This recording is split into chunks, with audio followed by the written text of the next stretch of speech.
السلام علیکم۔ کراچی اورنگی ٹاؤن کے مختلف علاقوں سے دو بچوں اغوا کے واقعات کی اصل کہانی سامنے آ گئی۔ شہری ہوشیار رہیں، پولیس نے خبردار کر دیا۔ کیا آپ حالات حاضرہ سے آگاہی حاصل کرنا چاہتے ہیں؟ خبر کے پیچھے چھپے اصل حقائق جاننا چاہتے ہیں تو ابھی سبسکرائب کیجئے دل پاکستان کو اور ساتھ ہی گھنٹی کے نشان پر کلک کر دیں۔ آپ کو بتاتے چلیں کہ کراچی کے علاقے اورنگی ٹاؤن کے مختلف علاقوں سے دو بچوں کے اغوا کے معاملے پر اہم پیش رفت سامنے آئی۔ ایان اور مبشر کے مبینہ اغوا کے واقعات ڈسٹرکٹ ویسٹ پولیس نے حل کر لیے۔ پولیس نے بتایا کہ دونوں بچے اغوا نہیں بلکہ خود ہی لاپتہ ہو گئے تھے، تاہم پولیس نے ضابطے کی کارروائی کے بعد دونوں بچوں کو والدین کے حوالے کر دیا۔ فرنٹیر کالونی سے لاپتہ ہونے والے 10 سالہ ایان کو پولیس نے اورنگی ٹاؤن سے ڈھونڈ نکالا۔ 10 سالہ ایان کا ذہنی توازن درست نہیں، گھر سے کھیلنے کے لیے نکلا اور لاپتہ ہو گیا تھا۔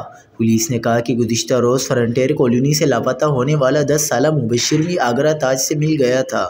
نامعلوم شہری کی اطلاع پر والدین کو ملا۔